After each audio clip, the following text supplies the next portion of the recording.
আমাদের প্রস্তাব সকল সাংবাদিকের পক্ষে আমি মনে করি যে আমাদের সন্তানরা পড়ালেখা করে, সবার মেয়ে আমার মেয়ে, এরা ক্লাসে যাওয়ার আগে কিছু রোমেরা ক্লাসের সামনে থাকে, আবার ছুটির সময় এটি হয়, এটি নিয়ন্ত্রণ করা খুবই জরুরি।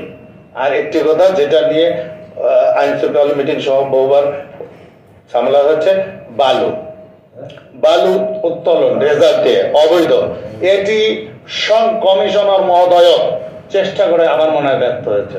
তা আমি আশা করি যে সকল জায়গা বালির রেজাল্ট যেখানেই পাবো সেখানেই ধ্বংস করব, এটি আমাদের প্রস্তাব। কারণ দ্রুত জমি কমে যাচ্ছে, এই বছরে আমরা খুবই ক্ষতিগ্রস্ত হয়েছি। তার দু একটি পয়েন্ট আপনাকে বলি, যেটি আমি মাধ্যমিক শিক্ষা অফিসার এবং পূর্ববর্তী ইউনো মহোদয়কে বারবার বলেছি, আমরা ফল পাইনি। তো আশা করি আপনার মাধ্যমে এবার পাবো। প্রথম, বিজ্ঞানাগার। আপনি দেখবেন এখন যদি আপনি যান, কোন স্কুলে বিজ্ঞানাগার খোলা পাবেন না, এটি ধুলো পড়ে গেছে। তাহলে এই সায়েন্সের বাচ্চারা কিভাবে লেখাপড়া করবে?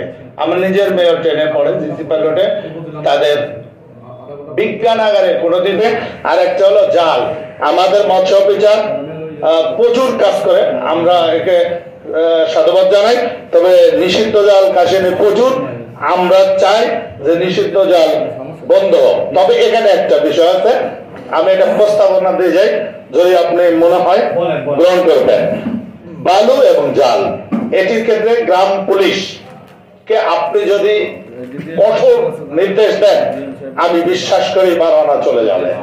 কারণ আমরা গতবারে রাশাদুজ্জামান স্যারের আমলে, মুন্না সাহেব জানে, আমরা প্রস্তাব দিয়েছিলাম, গ্রাম পুলিশ পারুল ইউনিয়নে শতভাগ জাল নিশ্চিহ্ন করেছিল, অন্য ইউনিয়নে পারে নাই। তার চৌকিদাররা যখন হুমকি দেয়, তখন উপজেলা নির্বাহী কর্মকর্তা যদি তার পাশে না দাঁড়ায়, সে দুর্বল হয়ে যায়। আমরা আমরা যদি বলে দেই, আপনার নির্দেশনা যদি থাকে এমন যে কোন গ্রাম পুলিশ যদি আমাদের ড্রেজার খবর এবং জালের খবর না দাও, তাহলে তার বেতন বন্ধ হবে। ধন্যবাদ।